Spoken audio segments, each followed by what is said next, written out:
Aujourd'hui, c'est un jour où une lueur d'espoir, où une espérance apparaît.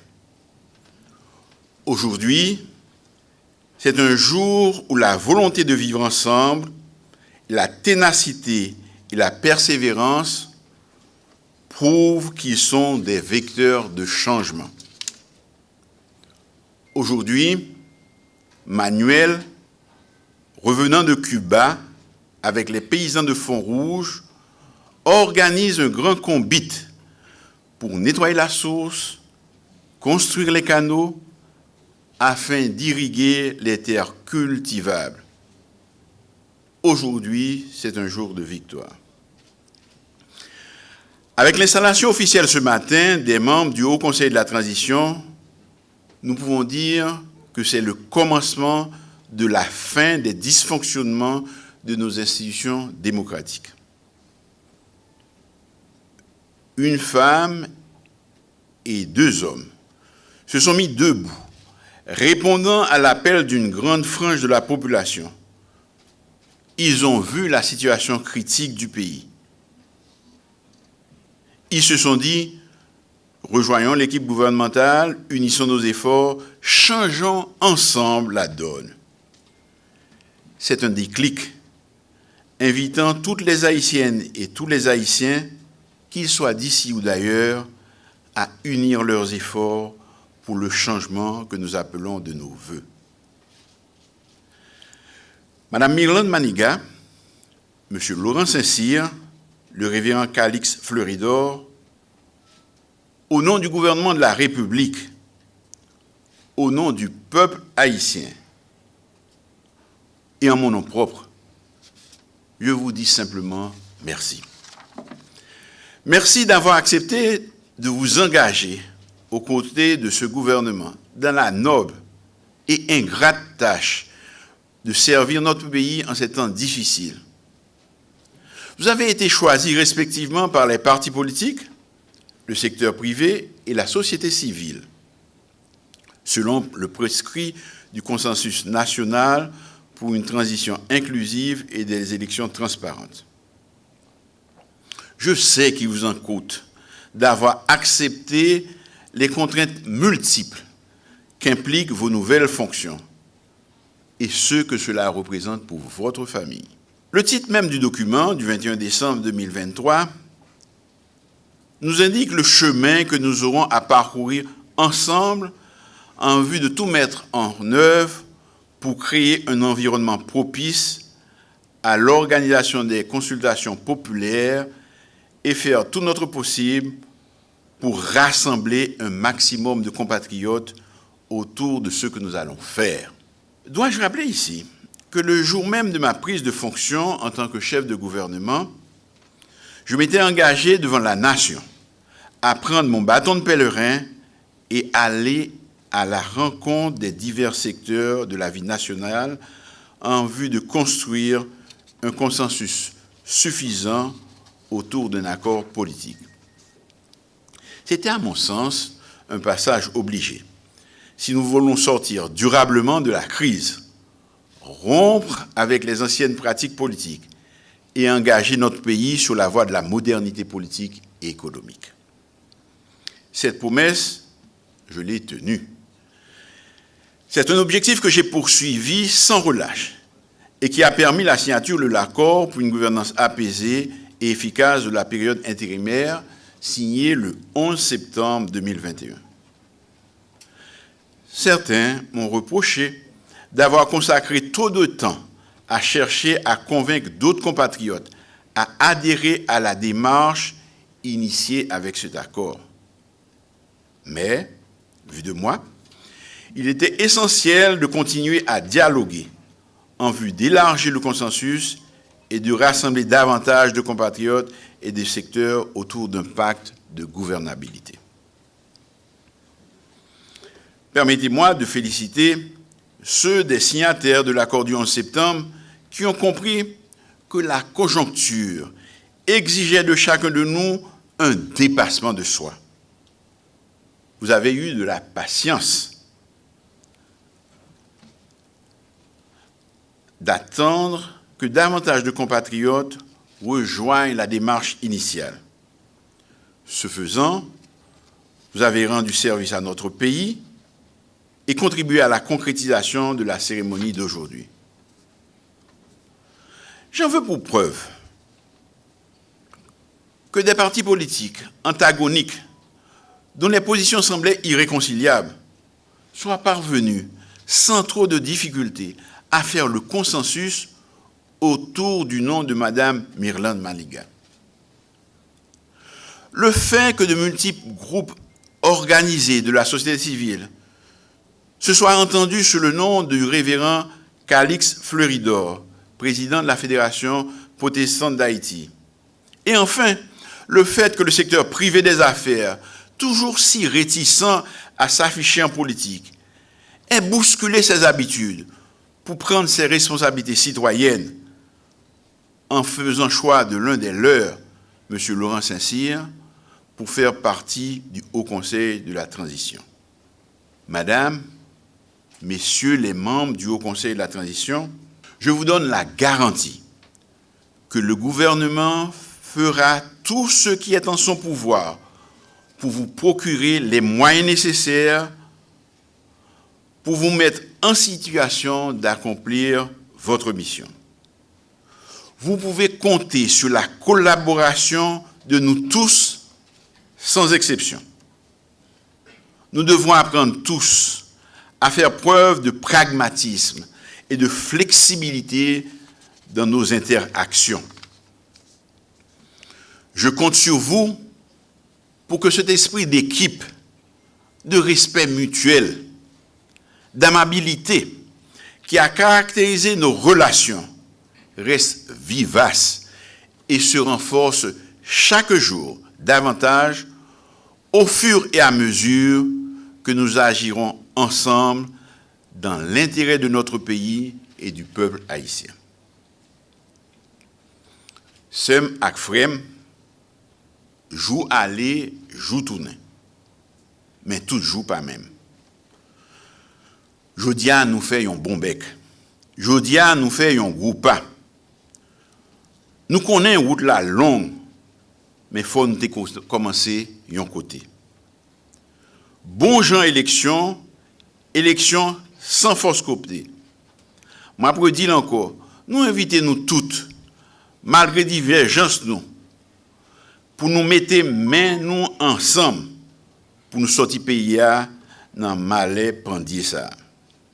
Après, nous avons réglé l'autre problème entre nous. En pile monde pas te croire, nous sommes capables de faire ça n'a fait aujourd'hui. N'a paré pour nous faire plus que ça. Moi compter sous bon comprendre nous. Nous pral gain pour nous travailler sur 5 gros chantiers. Tablir sécurité et puis croiper bandit. Continuer réforme économique yo. Marie volet, contrebandier, à tout le monde qui est en corruption et bien gérer les ressources de l'État. Passer main dans la Constitution, faire bonne élection, sans monde pas, sans force côté. Et puis, remettre pouvoir à monde qui est élu. Tout ceci ne pourra aboutir que si un environnement sécuritaire est rétabli, pour permettre une reprise normale des activités sur toute l'étendue du territoire et la libre circulation des personnes et des biens. Il n'est pas concevable de demander à des partis politiques et à leurs candidats d'aller faire campagne si l'État ne peut pas leur garantir qu'ils n'ont pas à craindre pour leur vie et celle de leurs militants et sympathisants. Je me réjouis que les signataires du consensus national aient apporté leur soutien unanime à la demande d'assistance d'une force spécialisée présentée par le gouvernement à la communauté internationale pour accompagner la police nationale d'Haïti dans la lutte contre les gangs. Certains pays ont exprimé leur volonté de participer à cette force multinationale. Et j'ai de bonnes raisons d'espérer que cette solidarité va se concrétiser. Il est vrai que compte tenu de la dégradation de la situation, nous aurions souhaité une réponse plus rapide. Je veux saisir l'opportunité de l'installation des membres du Haut Conseil de la Transition pour lancer à nouveau un appel à tous ceux qui hésitent encore à participer à ce grand combat national. Leur place est à nos côtés, aux côtés des membres du HCT, aux côtés du peuple haïtien, dans le combat pour la restauration de la démocratie. Aucune personne, aucun secteur, aucun groupe ne peut prétendre apporter seul une solution durable aux problèmes de notre pays. C'est pourquoi je vais continuer à parler aux uns et aux autres pour chercher à les convaincre de nous rejoindre. Je compte sur les membres du HCT pour m'aider dans ce travail. Je sais que vous avez déjà commencé à le faire, mais il faudra continuer sans relâche. Nous avons besoin d'une forte mobilisation de tous nos compatriotes pour qu'ils participent massivement aux prochaines consultations populaires. Il en va de la légitimité des nouveaux élus. Mesdames, Messieurs, gouvernement engagé une série de réformes qui commençaient à bailler bons résultats. Façon sérieuse et responsable, nous gérer finances publiques, permettre institutions financières internationales, recommencer à faire nous confiance. Chaque mois, nous continuons à faire belles recettes dans la douane.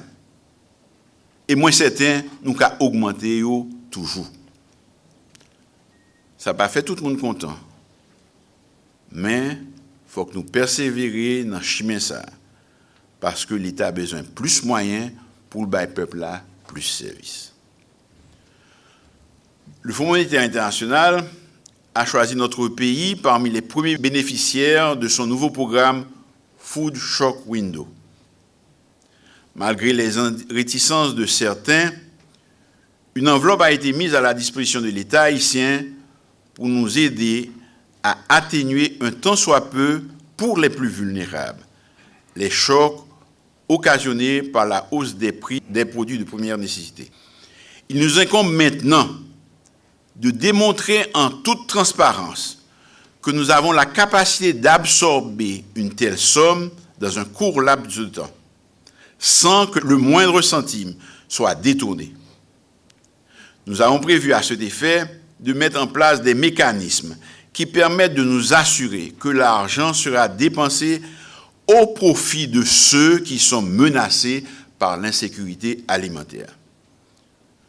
Toutes les administrations qui participeront de près ou de loin à la mise en œuvre de ce projet le feront dans la transparence et sont tenus de rendre compte. Madame, Messieurs les membres du HCT,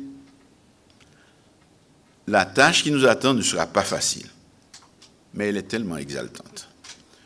Nous serons ensemble, soudés, pour faire face aux difficultés et pour surmonter les obstacles la main dans la main.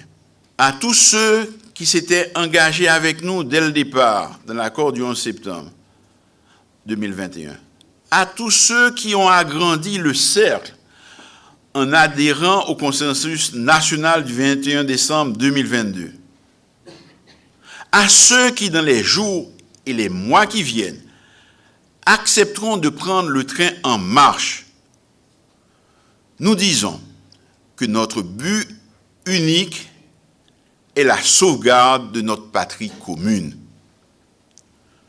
Nous inverserons ensemble la courbe. Nous gagnerons le pari. Haïti, c'est pour nous toutes. Je ne saurais terminer mon propos sans adresser des remerciements à toutes celles et à tous ceux, nationaux et amis étrangers, qui ont travaillé pour faciliter la signature du consensus national qui a donné naissance au Haut Conseil de transition que nous installons aujourd'hui. Un remerciement spécial pour nos compatriotes du comité de facilitation qui se sont donnés sans compter pour nous amener là où nous sommes aujourd'hui. Le travail de rassemblement va se poursuivre jusqu'à la dernière heure. Certes, nous n'obtiendrons peut-être pas l'unanimité, mais nous espérons que toutes les femmes et tous les hommes de bonne volonté nous retrouveront en chemin. J'ose espérer que l'histoire se souviendra de cette journée comme le point de départ du grand rassemblement des Haïtiennes et des Haïtiens de tous horizons pour le renouvellement national. Que Dieu protège et bénisse notre cher pays. Vive la République, vive Haïti. Je vous remercie.